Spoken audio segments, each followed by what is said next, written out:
ನಾನು ನಿಮ್ಮ ಟೆಕ್ ಬರುತ್ತೆ. ಎಲ್ಲರೂ ಹೇಗಿದ್ದೀರಾ? ನಾನು ಸೂಪರ್ ಆಗಿದ್ದೀನಿ, ನೀವು ಕೂಡ ಸೂಪರ್ ಆಗಿದ್ದೀರಾ ಅಂತ ನಾನು ಕೂಡ ಅಂದ್ಕೊಂಡಿದ್ದೀನಿ.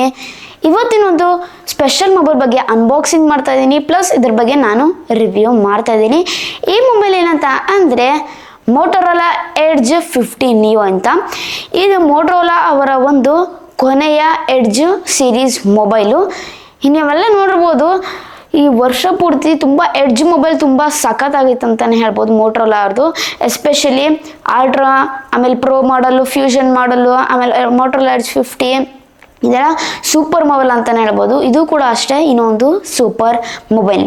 ಅದೇನೇನು ಸ್ಪೆಸಿಫಿಕೇಶನ್ ನೀಡಿದ್ದಾರೆ, ಇದರ ಪ್ರೈಸ್ ಏನು ಅಂತ ಪೂರ್ತಿ ಡೀಟೇಲಾಗಿ ಎಕ್ಸ್ಪ್ಲೇನ್ ಮಾಡ್ತೀನಿ. ಇದಕ್ಕೆ ನೀವೇನು ಮಾಡಬೇಕಂತ ಅಂದರೆ ಈ ವಿಡಿಯೋದ ಲೈಕ್ ಕೊಟ್ಟಿಲ್ಲ ಅಂದರೆ ಲೈಕ್ ಕೊಡಿ, ನನ್ನ ಚಾನಲ್ ಸಬ್ಸ್ಕ್ರೈಬ್ ಆಗಿಲ್ಲ ಅಂತಂದರೆ ಸಬ್ಸ್ಕ್ರೈಬ್ ಆಗಿ ಮತ್ತು ಬೆಲ್ ಐಕಾನ್ ಕ್ಲಿಕ್ ಮಾಡಿ. ಇದರ ಒಳ್ಳೆ ಕಾಂಟೆಂಟ್ ಆಗಲಿ, ಒಳ್ಳೆ ವಿಡಿಯೋಸ್ ಆಗಲಿ ನಾನು ನಿಮಗೋಸ್ಕರ ಅಪ್ಲೋಡ್ ಮಾಡ್ತಾ ಇರ್ತೀನಿ. ಫಸ್ಟ್ ಇದ್ರ ಬಗ್ಗೆ ಅನ್ಬಾಕ್ಸಿಂಗ್ ಮಾಡೋಣ. ಫಸ್ಟ್ ಬಾಕ್ಸ್ ಓಪನ್ ಮಾಡ್ತಾ ಇದ್ದಾಗ ಸ್ಟ್ರೇಟ್ ನಮಗೆ ಮೊಬೈಲ್ ನೋಡೋಕ್ಕೆ ಸಿಗ್ತಾ ಇದೆ. ನೆಕ್ಸ್ಟು 68 ವಾಟ್ಸ್ ಅಡ್ಯಾಪ್ಟರ್ ಸಿಗ್ತಾ ಇದೆ. Type A to type C charging cable, document ಸಿಗ್ತಾ ಇದೆ, ಸಿಮ್ ಎಲೆಕ್ಷನ್ ಪಿನ್ ಮತ್ತು ಕೇಸ್ ಸಿಗ್ತಾ ಇರುವಂಥದ್ದು. ಇದು colour matching case. Case mobile ಹಾಕೊಂಡಾಗ ಏನು ಡಿಫ್ರೆನ್ಸ್ ನಮಗೆ ಕಾಣಿಸಲ್ಲ ಅಂತಂದರೆ ಕಲರ್ ಮ್ಯಾಚಿಂಗ್ ಕೇಸ್ ಇದು. ಇಷ್ಟು ಎಲ್ಲ ಒಂದು ಕಾಂಟೆಂಟ್ ನಮಗೆ ಬಾಕ್ಸ್ನಲ್ಲಿ ಸಿಗ್ತಿದೆ, ಚೆನ್ನಾಗಿದೆ ಅಂತ ಹೇಳ್ಬೋದು. ಇನ್ನು ಮೊಬೈಲ್ ಬಗ್ಗೆ ಬಿಲ್ಡ್ ಕ್ವಾಲಿಟಿ ಮತ್ತು ಹೇಗಿದೆ ಡಿಸೈನು, ಇದರ ವೇಟು, ಇದರ ಥಿಕ್ನೆಸ್ ಏನಂತ ಅದ್ರ ಬಗ್ಗೆ ಮಾತನಾಡ್ಬೇಕಂತ ಅಂದರೆ ವೇಟ್ ಬಗ್ಗೆ ಮಾತನಾಡ್ಬೇಕಂತ ಅಂದರೆ 171 ಅಂದರೆ 171 ಗ್ರಾಮ್ ವೇಟ್ ಹೊಂದಿರುವಂಥದ್ದು. ಥಿಕ್ನೆಸ್ ಬಗ್ಗೆ ಮಾತನಾಡ್ಬೇಕಂತ ಅಂದರೆ 8.1 mm ಹೊಂದಿರುವಂಥ ಈ ಒಂದು ಪರ್ಟಿಕ್ಯುಲರ್ ಮೊಬೈಲ್ದು ಥಿಕ್ನೆಸ್ಸು ಚೆನ್ನಾಗಿದೆ. ಇದೇ ಹೇಳಬೇಕಂತ ಅಂದರೆ ಇದು one of the latest mobile ಅಂತಲೇ ಹೇಳ್ಬೋದು. ಹೌದು, ಸೂಪರ್ ಆಗಿದೆ ಅಂತಲೇ ಹೇಳ್ಬೋದು. ಇದರ ಡಿಸೈನ್ ಬಗ್ಗೆ ಮಾತನಾಡ್ಬೇಕಂತ ಅಂದರೆ ಹಿಂದೆ ನೋಡಿದ ಒಂಥರ ಯುನೀಕ್ ಡಿಸೈನ್ ಹೊಂದಿರುವಂಥದ್ದು. ಎಂತಕ್ಕಂತ ಅಂದರೆ ಇದರಿಗೆ ವೇಗಾನ್ ಲೆದರ್ ಫ್ರೀಸ್ ಸಿಗ್ತಾ ಇದೆ ಹಿಂದೆ, ಚೆನ್ನಾಗಿದೆ. ಇದರಲ್ಲಿ ಬೇರೆ ಬೇರೆ ಒಂದು ರೀತಿಯ ಕಲರ್ಸ್ ಎಲ್ಲ ಸಿಗುತ್ತೆ. ಲ್ಯಾಟೆ ಕಲರ್ ಸಿಗುತ್ತೆ, ರೆಡ್ ಕಲರ್ ಸಿಗುತ್ತೆ, ನಮ್ಮ ಪ್ರೆಸೆಂಟ್ ಇರೋದು ಬ್ಲೂ ಕಲರ್, ಇನ್ನೊಂದು ಗ್ರೇ ಕಲರ್ ಎಲ್ಲ ಸಿಗುತ್ತೆ. ಎಲ್ಲ ಕಲರ್ ಚೆನ್ನಾಗಿದೆ. ಎಂತಕ್ಕಂತ ಅಂದರೆ ಇದು ಪ್ಯಾಂಟೋನ್ ಪಾರ್ಟ್ನರ್ಶಿಪ್ ತೊಗೊಂಡಿದ್ದಾರೆ. ಇದರಿಂದ ಎಲ್ಲ ಒಂದು ಕಲರ್ಸ್ ನೋಡೋಕ್ಕೆ ಒಂದು ಯುನೀಕ್ ಆಗಿ ಹೊಂದಿರುವಂತಹದ್ದು.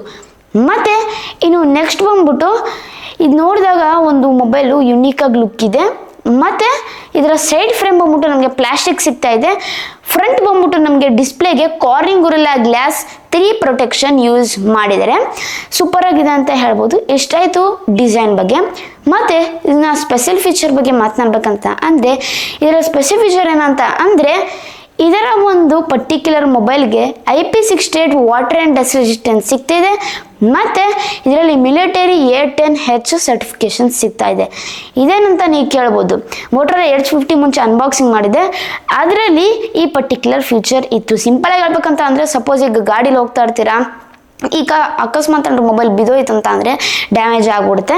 ಆದರೆ ಇದು ಡ್ಯಾಮೇಜ್ ಆಗಲ್ಲ. ಆ ಥರ ಒಂದು ಮಿಲಿಟರಿ ಸರ್ಟಿಫಿಕೇಶನ್ ಹೊಂದಿರುವಂಥದ್ದು ಚೆನ್ನಾಗಿದೆ. ರಫ್ ಆ್ಯಂಡ್ ಟಫ್ ಥರ ಹೊಂದಿರುವಂಥದ್ದು ಈ ಮೊಬೈಲ್ ಕೂಡ ತುಂಬ ಚೆನ್ನಾಗಿದೆ, ತುಂಬ ನನಗೆ ಇಷ್ಟ ಆಯಿತು. ಮತ್ತು ಇನ್ನು ನೆಕ್ಸ್ಟ್ ಬಂದ್ಬಿಟ್ಟು ಸ್ಪೆಸಿಫಿಕೇಶನ್ ಬಗ್ಗೆ ಮಾತನಾಡೋಣ. ಸ್ಕ್ರೀನ್ ತೋರಿಸೋಣ ನಿಮಗೆ ಕಂಪ್ಲೀಟ್ ಸ್ಪೆಸಿಫಿಕೇಶನ್ ಇದ್ರ ಬಗ್ಗೆ. ಫಸ್ಟ್ ಮೇನ್ ಡಿಸ್ಪ್ಲೇ ಬಗ್ಗೆ ಮಾತನಾಡೋಣ. ಡಿಸ್ಪ್ಲೇ ಬಗ್ಗೆ ಮಾತನಾಡಬೇಕಂತ ಅಂದರೆ 6.4 ಇಂಚಸ್ ಹೊಂದಿರುವಂಥ ಒಂದು POLED LTPO ಪ್ಯಾನಲ್ ಸಿಗ್ತಿದೆ. 1.5K AMOLED ಡಿಸ್ಪ್ಲೇ ಸಿಗ್ತಿದೆ. ಫ್ಲ್ಯಾಟ್ ಡಿಸ್ಪ್ಲೇ ಪ್ಲಸ್ ಪಾಯಿಂಟ್ ಆಗುತ್ತೆ ನಮಗೆ. ಎಂತಕ್ಕಂತಂದರೆ ಕರ್ವ್ ಆಗಿದ್ರೆ ನಾವು ಸರಿಯಾಗಿ ಕೆಲಸ ಮಾಡೋಕ್ಕಾಗಲ್ಲ ಡಿಸ್ಪ್ಲೇನಲ್ಲಿ. ಫ್ಲ್ಯಾಟ್ ಆಗಿದೆ, ಇದೊಂದು ಪ್ಲಸ್ ಪಾಯಿಂಟ್ ಆಗುತ್ತೆ. ಡಿಸ್ಪ್ಲೇ ಕೂಡ ಚೆನ್ನಾಗಿ ಕ್ಲಾರಿಟಿ ಇದೆ. ಈ ಡಿಸ್ಪ್ಲೇಗೆ 120 Hz ರಿಫ್ರೆಶ್ ರೇಟ್ ಸಿಗ್ತಾ ಇರುವಂಥದ್ದು. ಮತ್ತು ಈ ಡಿಸ್ಪ್ಲೇಗೆ HDR10+ ಸಪೋರ್ಟ್ ಇದೆ. ಈ ಡಿಸ್ಪ್ಲೇ 10 ಬಿಟ್ ಡಿಸ್ಪ್ಲೇ. ಈ ಡಿಸ್ಪ್ಲೇಗೆ 3000 ನಿಟ್ಸ್ ಪೀಕ್ ಬ್ರೈಟ್ನೆಸ್ ನಮಗೆ ಸಿಗ್ತಾ ಇದೆ. ಡಿಸ್ಪ್ಲೇ ಬಗ್ಗೆ ಮಾತಾಡ್ಬೇಕಂತ ಅಂದರೆ ಒಂದು ತುಂಬ ನನಗೆ ಇಷ್ಟ ಆಯ್ತು ಅಂತ ಹೇಳ್ಬೋದು. ತುಂಬ ಒಳ್ಳೆ ಕ್ಲಾರಿಟಿ ಹೊಂದಿರುವಂಥದ್ದು ಈ ಪರ್ಟಿಕ್ಯುಲರ್ ಒಂದು ಡಿಸ್ಪ್ಲೇಗೆ. ಮತ್ತು ಇನ್ನು ನೆಕ್ಸ್ಟ್ ಬಂದ್ಬಿಟ್ಟು ಸ್ಪೀಕರ್ ಬಗ್ಗೆ ಮಾತನಾಡ್ಬೇಕಂತ ಅಂದರೆ ಇದರಲ್ಲಿ ಡ್ಯುಯಲ್ ಸ್ಟೀರಿಯೋ ಸ್ಪೀಕರ್ ಸಿಗ್ತಾ ಇರುವಂಥದ್ದು. ಇದರಲ್ಲಿ ಸೂಪರ್ ಆಡಿಯೋ ಸರ್ಟಿಫಿಕೇಶನ್ ಇದೆ. ಮತ್ತು ಇದರಲ್ಲಿ ಡಾಲ್ಬಿ ಅಟ್ಮೋಸ್ ಸಪೋರ್ಟ್ ಇದೆ. ಆಮೇಲೆ ಡಾಲ್ಬಿ ಹೆಡ್ ಟ್ರ್ಯಾಕಿಂಗ್ ಸಪೋರ್ಟ್ ಇದೆ. ಸ್ಪೆಷಲ್ ಆಡಿಯೋ ಕೂಡ ಹೊಂದಿರುವಂಥದ್ದು ನನಗೆ ತುಂಬ ಇಷ್ಟ ಆಯಿತು. ಸೂಪರ್ ಆಗಿದೆ ಅಂತಲೇ ಹೇಳ್ಬೋದು.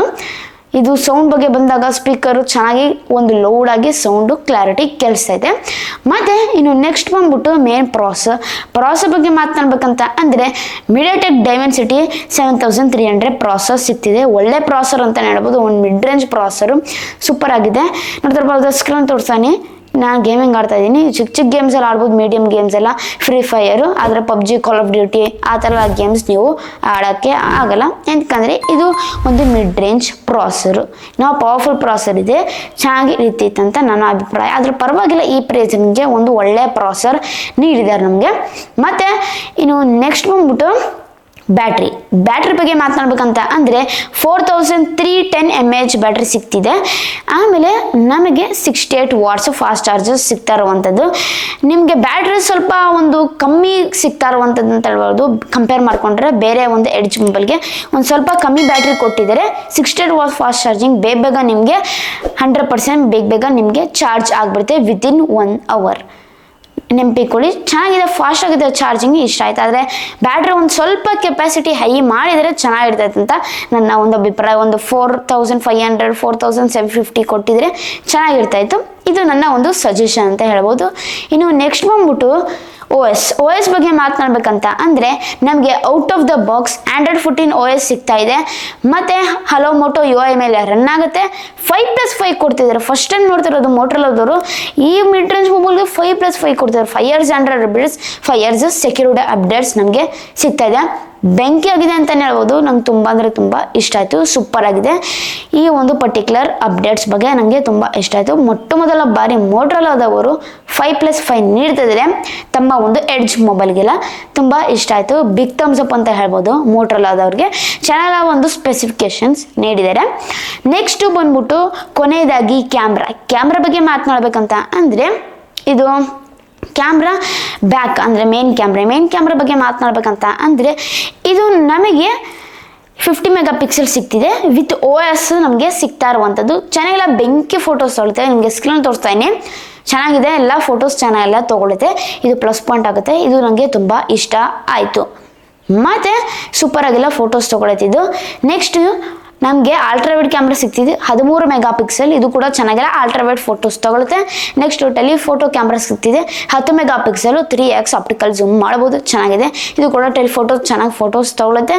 ಮತ್ತು front camera selfie camera 32 megapixel ಸಿಗ್ತಿದೆ, ಚೆನ್ನಾಗಿಲ್ಲ. 32 ಮೆಗಾಪಿಕ್ಸೆಲ್ ಸೆಲ್ಫಿ ಕ್ಯಾಮ್ರಾ ಫೋಟೋಸ್ ಎಲ್ಲ ತಗೊಳುತ್ತೆ. ನನಗೆ ತುಂಬ ಅಂದರೆ ತುಂಬ ಇಷ್ಟ ಆಯಿತು. ಕ್ಯಾಮ್ರಾ ಡಿಪಾರ್ಟ್ಮೆಂಟ್ ಬಂದಾಗ ತುಂಬ ಇಷ್ಟ ಆಯಿತು. ನೆಕ್ಸ್ಟು ಕೊನೆಯದಾಗಿ ಇದರ ಒಂದು ರ್ಯಾಮ್ ರೋಮ್ ಬಗ್ಗೆ ಮಾತನಾಡಬೇಕಂತ ಅಂದರೆ ನಮಗೆ 8GB 256GB ಒಂದೇ ಮಾಡಲ್ ಸಿಗ್ತಿದೆ. LPDDR4X UFS 2.2 ಪರವಾಗಿಲ್ಲ. ರ್ಯಾಮ್ ರೋಮ್ ಈ ಪ್ರೈಸ್ ರೇಂಜ್ಗೆ ಚೆನ್ನಾಗಿದೆ. ಕೊನೆಯದಾಗಿ ಪ್ರೈಸ್ ರಿವ್ಯೂ ಮಾಡುವ ಸಮಯ ಬಂದಿದೆ. ಪ್ರೈಸ್ ಬಗ್ಗೆ ಮಾತನಾಡಬೇಕಂತ ಅಂದರೆ ನಿಮಗೋಸ್ಕರ ಸ್ಕ್ರೀನಲ್ಲಿ ತೋರಿಸ್ತಾನೆ. ನಮಗೆ ಕೇವಲ 23,000ಕ್ಕೆ ಸಿಗ್ತಿದೆ. ಆ್ಯಕ್ಚುಲಿ ಲಾಂಚ್ ಆದಮೇಲೆ 24,000 ಬ್ಯಾಂಕ್ ಆಫರಲ್ಲಿ ಇನ್ಕ್ಲೂಡ್ ಮಾಡಿಕೊಂಡ್ರೆ ನಮಗೆ 23,000ಕ್ಕೆ ಅಷ್ಟೇ ಸಿಗ್ತಾ ಇದೆ. ಸೂಪರ್ ಆಗಿದೆ ಅಂತಲೇ ಹೇಳ್ಬೋದು. ಒಂದು ಬಜೆಟ್, ಒಂದು ಮಿಡ್ ರೇಂಜ್ ಮೊಬೈಲ್ಗೆ ಸೂಪರ್ ಆಗಿದೆ. ಯಾರ್ಯಾರು ಮಿಡ್ ರೇಂಜ್ ಮೊಬೈಲ್ ಅಂದರೆ 25,000 25,000 ಒಳಗಡೆ ಪರ್ಚೇಸ್ ಮಾಡ್ಬೇಕಂತ ಅಂದರೆ ಈ ಮೊಬೈಲ ಪರ್ಚೇಸ್ ಮಾಡಿ. ಸೂಪರ್ ಮೊಬೈಲ್ ಅಂತ ಹೇಳ್ಬೋದು. ತುಂಬ ನನಗೆ ಈ ಮೊಬೈಲ್ ಇಷ್ಟ ಆಯಿತು. ಕಣ್ಮುಚ್ಕೊಂಡು ಈ ಒಂದು ಪರ್ಟಿಕ್ಯುಲರ್ ಮೊಬೈಲ್ನ ಪರ್ಚೇಸ್ ಮಾಡ್ಬೋದು. ಇದು ನನ್ನ ಒಂದು ಸಜೆಷನ್. ಇಷ್ಟ ಆಯ್ತು ಈ ಒಂದು ಮೊಬೈಲ್ ಬಗ್ಗೆ ಅನ್ಬಾಕ್ಸಿಂಗ್ ಮತ್ತು ರಿವ್ಯೂ. ಅದಕ್ಕೆ ನಿಮಗೆ ಪೂರ್ತಿ ಇನ್ಫಾರ್ಮೇಷನ್ ಸಿಗ್ತಂತ ಅಂದ್ಕೊಂಡಿದ್ದೀನಿ. ಈ ಥರ ವಿಡಿಯೋಸ್ ಬೇಕಂದ್ರೆ ದಯವಿಟ್ಟು ನನಗೆ ಪ್ರೋತ್ಸಾಹ ಕೊಡಿ. ಹೇಗೆ ಪ್ರೋತ್ಸಾಹ ಕೊಡೋದಂದರೆ ಜಸ್ಟ್ ತುಂಬ ಸಿಂಪಲ್. ಅದೇಂಗಂದ್ರೆ ನೀವೊಂದು ಸಬ್ಸ್ಕ್ರೈಬ್ ಮಾಡೋದು, ಲೈಕ್ ಮಾಡೋದು, ಶೇರ್ ಮಾಡಿ, ಕಾಮೆಂಟ್ ಮಾಡಿದ್ರೆ ಇಷ್ಟು ಮಾಡಿದ್ರೆ ನನಗೆ ದೊಡ್ಡ ಪ್ರೋತ್ಸಾಹ ನೀಡ್ತಾರೆ. ದಯವಿಟ್ಟು ಕನ್ನಡ ಬೇಸ್ ಮತ್ತು ಕನ್ನಡ ಹೋಲಿಸಿ ಇಲ್ಲಿಗೆ ವಿಡಿಯೋ ಮುಗಿಸ್ತಾ ಇದ್ದೀನಿ. ಜೈ ಕರ್ನಾಟಕ, ಒಂದೇ ಮಾತರಂ. ಶುಭ ದಿನ ಫ್ರೆಂಡ್ಸ್. ಮುಂದಿನ ವಿಡಿಯೋದಲ್ಲಿ ಸಿಗೋಣ ಫ್ರೆಂಡ್ಸ್.